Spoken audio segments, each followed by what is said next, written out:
नमस्कार, मैं हूं आपके साथ मयंक। आज 10 अप्रैल है और इस सीज फायर की धज्जियां उड़ चुकी हैं और ऐसा हालात ये है कि 4 देशों में भयंकर हमले हो रहे हैं। और इस बीच एक बड़ी खबर आई है ईरान से। देखिए, मैं आपको बताऊंगा कि कहां कहां हमले हुए, पिछले 12 घंटों का हर अपडेट आप तक पहुंचाऊंगा। लेकिन एक बड़ी खबर आई है ईरान से और खबर यह है कि ईरान में एक बड़ी बैठक हुई है सिक्योरिटी काउंसिल की, सेना के बड़े अधिकारियों की। और जो संकेत मिल रहे हैं, ईरान अब इस जंग में एक बड़े हमले की तैयारी में जुट गया है।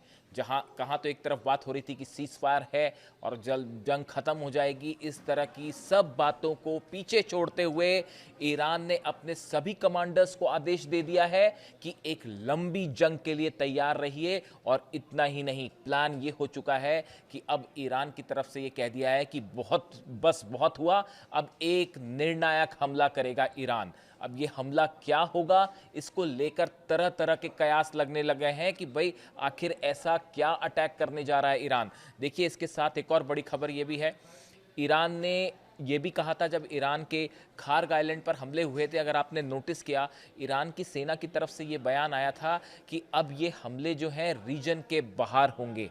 इस बात का क्या मतलब था, देखिए नोटिस करिए इन दोनों बातों को। ईरान की तरफ से ये कहना कि अब रीजन के बाहर हमले होंगे, क्या आईसीबीएम की तरफ इशारा हो रहा है? और उसके बाद अब ये कहना ईरान का कि अब एक बड़ा हमला होगा, एक सरप्राइज एलिमेंट आएगा, इसकी तरफ ध्यान दीजिए। और एक लंबी जंग के लिए तैयार रहिए। यानी ईरान इस बात को मान के चलता है कि सीज फायर जैसी तमाम बातें जो हैं वो किसी मतलब की नहीं है। देखिए, अली खामेनी साहब ने पहले ही इस बात को कह दिया था कि अमेरिका के साथ किसी बातचीत का कोई मतलब नहीं है। ये बात अली खामेनी साहब पहले दिन से जानते थे। जब वो पहले 6 दौर की बातें हुई थी तभी उन्होंने ये कह दिया था कि अमेरिका से, ट्रंप से बात करने का कोई मतलब नहीं है। और देखिए, उनकी कही एक एक बात सच साबित हो रही है।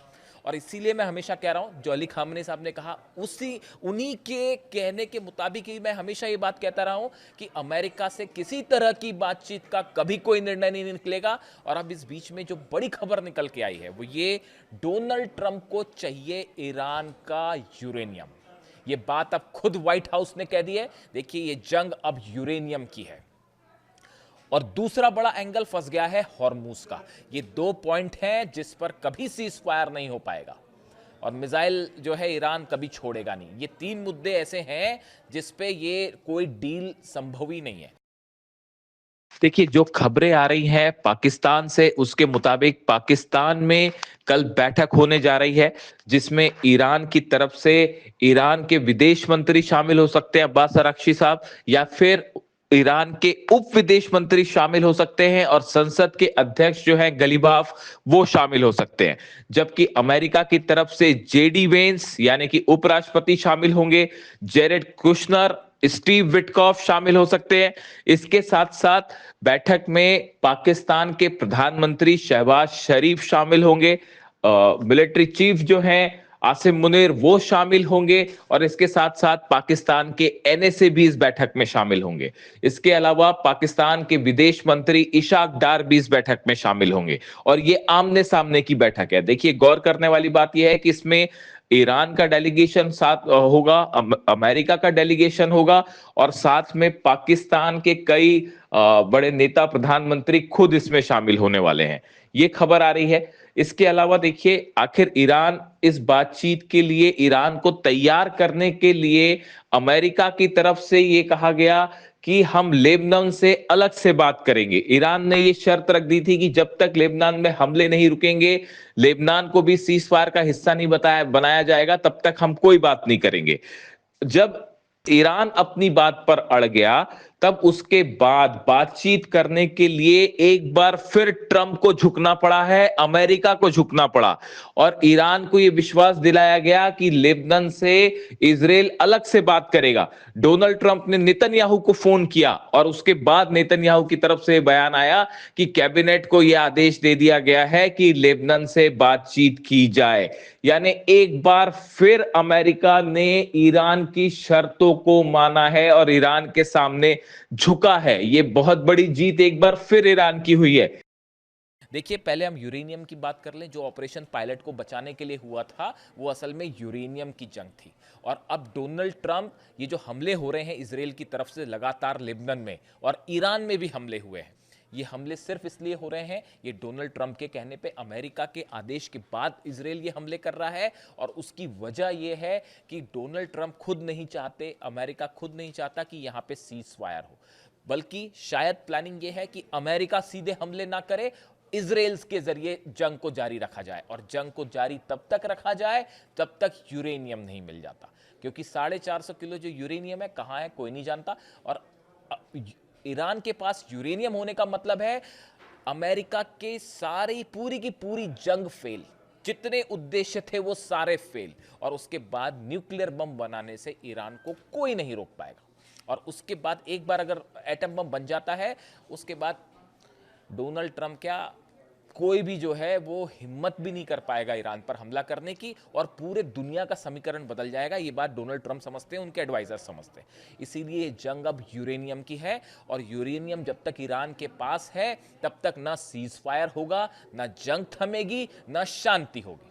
ये बेसिक बात है जिसको समझिए। देखिए दूसरी चीज, straight of Hormuz. Straight of Hormuz पहले खुला हुआ था, उसको हमले के बाद अब वो बंद हो चुका है। और अब जैसा आपने देखा होगा खबरों में कि ईरान ने तो अब नया रास्ता बता दिया है कि देखिए यहीं से शिप निकालिएगा, वरना बारूदी सुरंगें बिछी हैं, वो लराक आइलैंड के दूसरी तरफ से घूमते हुए जाइएगा। अगर करीब से आप गुजरने के पुराने वाले रास्ते से जाएंगे तो सब जगह माइंस बिछी हैं और वो धमाके हो जाएंगे। मैंने आपको पहले ही कहा था कि डोनाल्ड ट्रंप ये चाहते थे कि सीज फायर हो और अमेरिकी सेना को वहां पे मॉनिटरिंग की जो है परमिशन मिल जाए और वहां से माइंस हटाई जाए। जब तक माइंस नहीं हटती तब तक अमेरिका का एक भी सैनिक स्ट्रेट ऑफ हॉर्मुज में कदम नहीं रख सकता, वरना धज्जियां उड़ जाएंगी। ये बात हर डिफेंस एक्सपर्ट समझता है।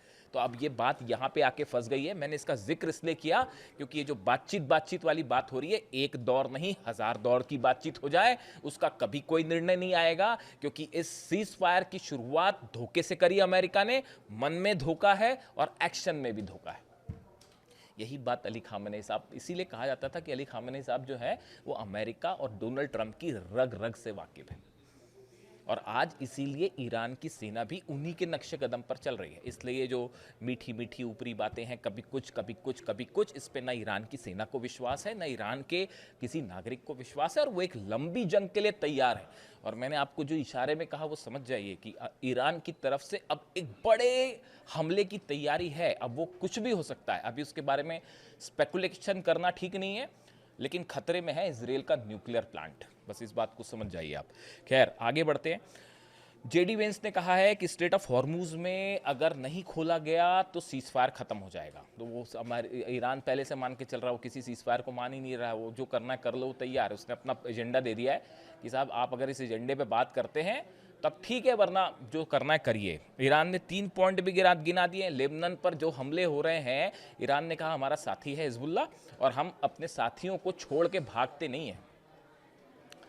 ये बात पहले दिन से साफ है। तो लेबनान पर हमले रोकिए, यूरेनियम एनरिचमेंट का अधिकार हमारे पास रहेगा, और ये जो बीच बीच में हमले हो रहे हैं ईरान के ऊपर और सहयोगियों के ऊपर, इसको रोकना होगा। ये 3 शर्तों का उल्लंघन पहले दिन ही हो गया है इजराइल की तरफ से, अमेरिका की तरफ से। सीज फायर फेल है। अगर हम हमलों की बात करें, ईरान में करज में धमाके हुए हैं, शिराज में धमाके हुए हैं, अहवाज में धमाके हुए हैं। अब ये धमाके आईडीज के थ्रू हुए हैं या फिर किसी तरह के ड्रोन अटैक थे, इसका इंतजार करना पड़ेगा। लेकिन ईरान में लगातार हमले जारी हैं। इसका जवाब ईरान ने भी दिया है, और तेल अवीव समेत इजराइल के कई ठिकानों पर धमाकों की खबरें आ रही हैं। अब देखिए वो सीज फायर है, लेकिन वो बात का सीज फायर है, और ईरान पे जहां हमला होता है ईरान उसका फौरन जवाब दे देता है। जो सऊदी पर हमले हुए, इराक में हमले हुए, इराक में काउंसलेट पर फिर से हमला हुआ है, इराक में अमेरिकन सेना के बेसिस पर फिर से डायरेक्ट स्ट्राइक हुई है बगदाद में। तो ये ईरान के पलटवार लगातार जारी हैं। और जैसा स्टेटमेंट आया ईरान की तरफ से, कहा गया कि हमारे पास अभी 15,000 मिसाइल्स बची हुई हैं और हमारे पास अभी भी 45,000 ड्रोन बचे हुए हैं। ईरान की इस बात पर मुझे विश्वास नहीं है। इसलिए नहीं है क्योंकि मेरे मुताबिक ईरान के पास 50,000 के आसपास मिसाइल्स होनी चाहिए। समझे आप? तो भले ईरान ये कह रहा है कि हमारे पास 15,000 मिसाइल हैं, लेकिन मेरा एनालिसिस ये कहता है जंग में हर चीज़ बताई नहीं जाती। तो अगर कुछ लोग ये सोचते हैं, ये जो स्ट्रैटेजी चल रही थी डोनाल्ड ट्रंप की कि इनकी मिसाइल ख़त्म होने दी जाए, इनके ड्रोन ख़त्म होने दी जाए तो ये हमला नहीं कर पाए और जंग जीत जाएंगे, भूल जाइए। कम से कम 2 साल तक की जंग लड़ने को ईरान तैयार है। और जो एक्सपर्ट्स का कहना है, जब बयान आया ईरान का कि हमारे पास अभी भी 15,000 मिसाइल्स हैं, तो ये एक प्रकार से अब आप क्या कहा जाए समझ जाइए। मेरा एनालिसिस कहता है कि कम से कम 50,000 मिसाइल्स हैं ईरान के पास और 2 साल की जंग को तैयार है और बड़े लेवल पर प्रोडक्शन लगातार चल रहा है। चीन से जहाज़ पहुंच रहे हैं बारूद से लदे हुए, जो मिसाइल्स बनाते हैं। इसके अलावा देखिए कई ठिकानों पे इजराइल पर हमले हुए हैं, लगातार मिसाइल्स बरस रही हैं। अब ऐसे में सवाल ये है कि क्या किसी तरह की बातचीत का नतीजा निकल पाएगा? उम्मीद बेहद कम है। क्या जुम्मे पर ये जंग एक बार फिर से भड़क जाएगी और क्या फुल फ्लेजेड वॉर होगा? कहा यह जा रहा है कि शायद अमेरिका सीधे हमले ना करे और इजराइल के जरिए इस वॉर को आगे बढ़ाए। इस तरह की एक प्लानिंग देखी जा रही है और ये माना जा रहा है कि अमेरिका शायद अपने आप को कुछ टाइम देना चाह रहा था, क्योंकि सारे बेसेस तबाह हैं, शिप्स जो हैं उनको बड़ा नुकसान हुआ है। ऐसे हालात में स्ट्रेटजी कोई नहीं थी। अब मंथन चल रहा है बड़ा पेंटागन में कि कैसे जो है ईरान पर फिर से एक्शन किया जाए। कुछ टाइम चाहिए था, शायद इसीलिए डोनाल्ड ट्रंप ने सीज फायर किया। लेकिन डोनाल्ड ट्रंप के जो बयान बता रहे हैं, व्हाइट हाउस से जो बयान आ रहे हैं, सेना का जो मूवमेंट हो रहा है, डोनाल्ड ट्रंप ने साफ कह दिया है कि हमारी सेना वहीं की वहीं मौजूद है। नेतन्याहू लगातार कह रहे हैं कि मिशन अधूरा है। सारे संकेत ये बता रहे हैं कि ये जंग नहीं रुकेगी और सिर्फ जंग के जरिए ही इस पूरे मुद्दे का समाधान हो सकता है और पूरा अरब एक बार फिर झुलसेगा। जो भी अपडेट होगा आप तक पहुंचाऊंगा। वीडियो कैसा लगा कमेंट करके बताइए। Thank you so much.